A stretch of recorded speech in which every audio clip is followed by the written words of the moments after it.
சாதிவாரி கணக்கெடுப்பு தொடர்பாக தவறான தகவலை முதலமைச்சரும் அமைச்சரும் கூறி பேரவையை தவறாக நடத்த முயன்றதாக பாமக நிறுவனர் ராமதாஸ் குற்றம் சாட்டியுள்ளார்.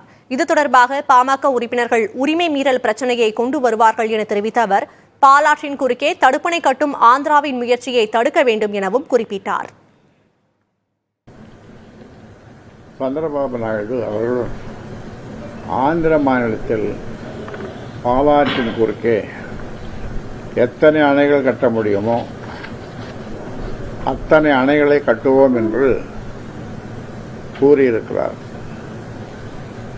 இரு மாநில உறவுகளை குலைக்கும்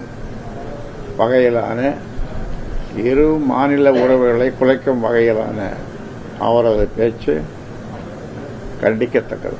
பாலாற்றின் குறுக்கே தடுப்பணை கட்டுவதற்கான ஆந்திர அரசின் முயற்சிகளை தமிழக அரசு தடுக்க வேண்டும்.